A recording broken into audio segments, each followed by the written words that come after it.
The airport terminal buzzed with thousands of hurried travelers.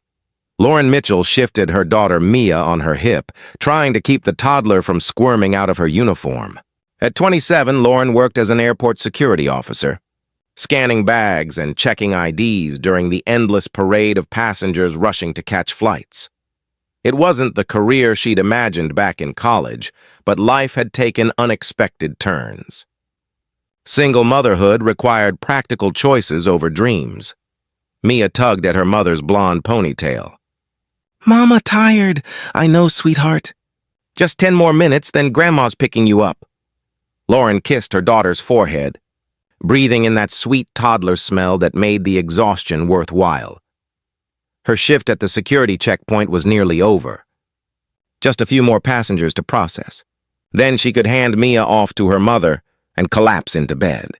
Before the overnight shift started again tomorrow, that's when she saw him.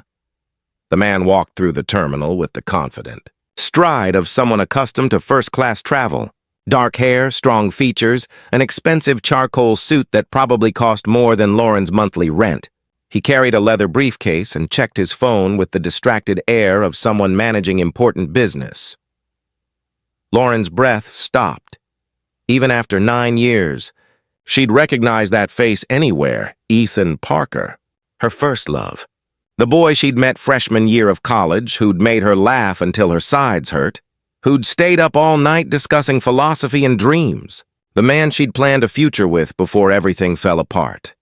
He was walking directly toward her security checkpoint. Lauren's hands trembled as she tried to compose herself. He wouldn't recognize her, surely. She wore a shapeless security uniform, her hair pulled back severely, dark circles under her eyes from years of difficult shifts and sleepless nights with a toddler. She was invisible now, just another face in an airport full of strangers. Ethan approached her station, still focused on his phone. He handed over his boarding pass and ID without looking up. "Boarding pass and identification, please," Lauren said automatically, her voice barely steady. He glanced up then, and for a moment, their eyes met. Lauren watched recognition flicker across his face. Confusion, then surprise, then something that looked like wonder. "Lauren?" His voice was exactly as she remembered. "Lauren Mitchell?" Her heart hammered. "Hello, Ethan." Mia chose that moment to grab Lauren's ear, babbling happily. Ethan's gaze shifted to the toddler, his expression unreadable. "You have a daughter," he said quietly. "Yes. This is Mia. She's 2. Lauren bounced her daughter gently. "I'm sorry, there are people waiting. I need to process your documents." She scanned his ID with shaking hands, trying to focus on the screen instead of the way he was looking at her, like she was something precious he'd lost and suddenly found again. "Lauren, He stopped, glancing at the line forming behind him. "Do you have a break coming up? Could we talk?" "I'm off shift in 15 minutes, but I need to—" "Please," Ethan said, and something in his voice made her chest ache. "Just 15 minutes. There's a coffee shop past security. I'll wait there." Lauren nodded, unable to speak. He took his documents and moved through security, but not before giving her one last look that held 1,000 unspoken questions. 20 minutes later, after her mother had collected Mia with her usual stream of concerned questions Lauren deflected, she found herself walking toward the coffee shop. Every instinct told her to go home, to avoid reopening old wounds, but her feet carried her forward anyway.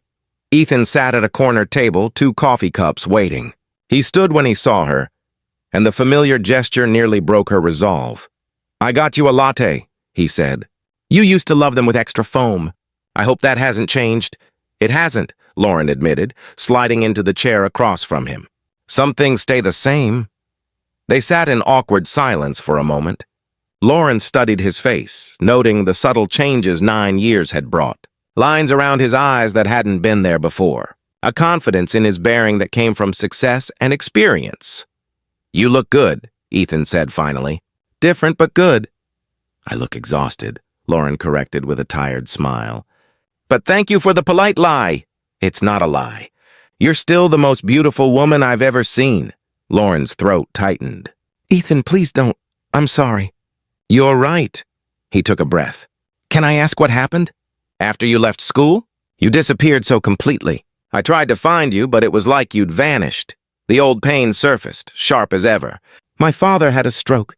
Massive medical bills. My mother couldn't work and care for him simultaneously. Someone needed to help, and I was the logical choice. So you dropped out of college, Ethan said, understanding dawning. That's why you stopped answering my calls. Why you never came back to campus. I couldn't afford tuition anymore. Every penny went to keeping my parents afloat. Lauren wrapped her hands around the warm cup. I meant to explain to call you back, but every day that passed made it harder. Eventually, it seemed kinder to just let you move on. Let me move on? Ethan's voice held old hurt. Lauren, I loved you. I would have helped. Would have done anything. You were 20 years old with your own future to build. I couldn't ask you to sacrifice your dreams for my family crisis. She met his eyes. So I made the choice for both of us. That wasn't your decision to make alone. Maybe not. But I was 20 and terrified and drowning. I did what I thought was right. Ethan was quiet for a long moment. Your daughter. Is her father in the picture? Lauren shook her head. Mia's father was a mistake I made 3 years ago when I was lonely and foolish. He left the moment I told him I was pregnant. It's just me and her now. And my parents, when they can help, I'm sorry, don't be. Mia is the best thing that ever happened to me. She gives my life purpose. Lauren smiled despite the heaviness in her chest. But enough about me. What about you? You're clearly doing well. That suit didn't come from a department store. A slight smile touched Ethan's lips. I founded a tech company 5 years ago. Software development for aviation security systems, ironically enough. We've grown faster than I expected. I'm CEO now, traveling constantly between our offices. Of course, he was successful.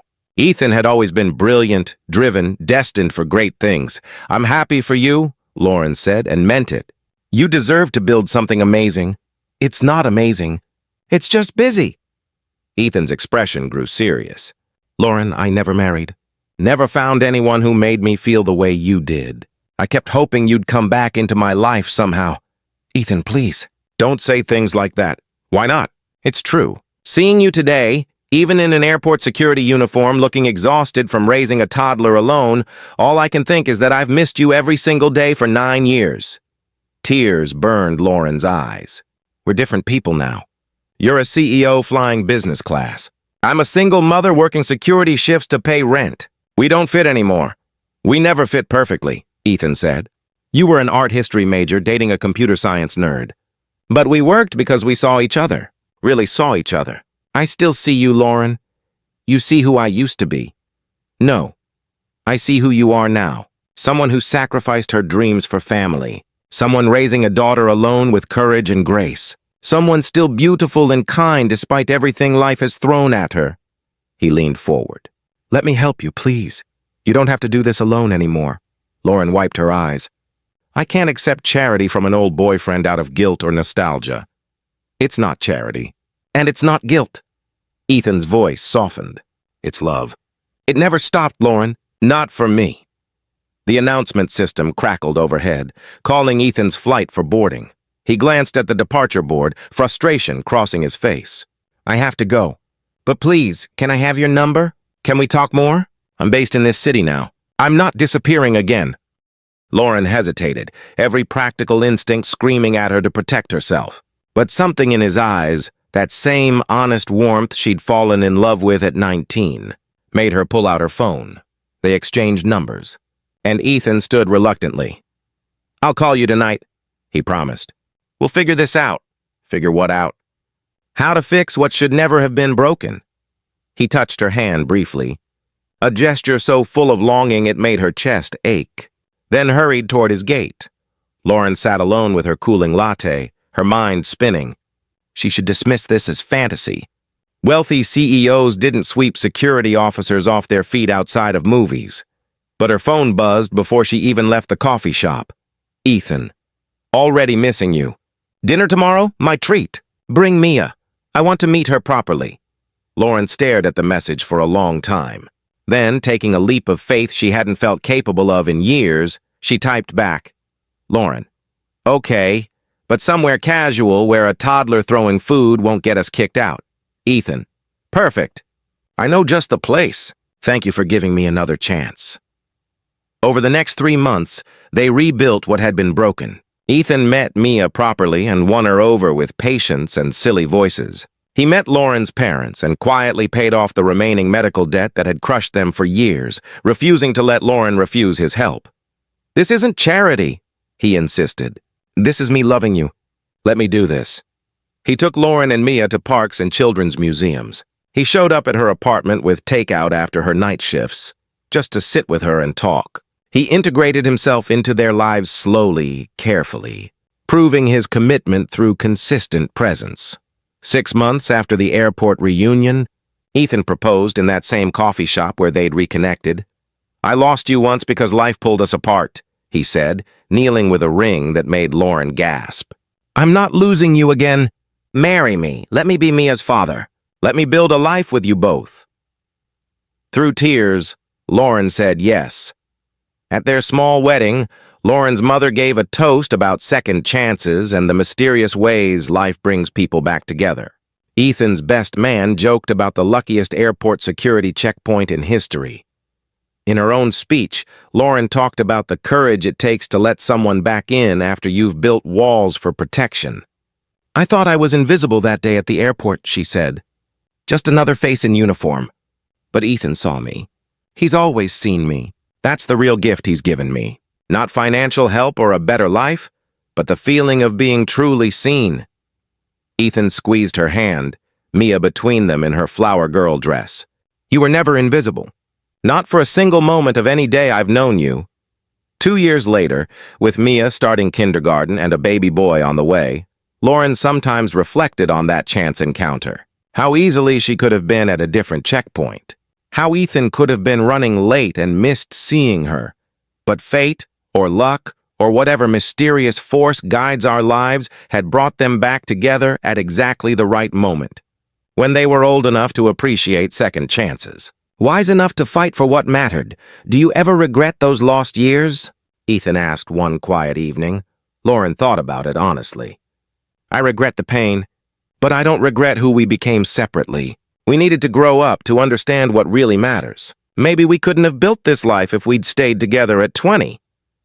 "I think you're right," Ethan said, pulling her close. "But I'm grateful every day that the universe brought you back to me." "Me too," Lauren whispered. "Because sometimes the greatest love stories aren't about perfect timing. They're about people who find their way back to each other despite the obstacles, despite the years, despite all the reasons it shouldn't work. Sometimes love is patient enough to wait for both people to be ready, and strong enough to survive anything life throws in its path." If this story touched your heart, please like, share, and subscribe for more tales of second chances and enduring love. Comment below about a time when life brought someone back into your world when you needed them most. Every story of reconnection reminds us that some bonds never truly break.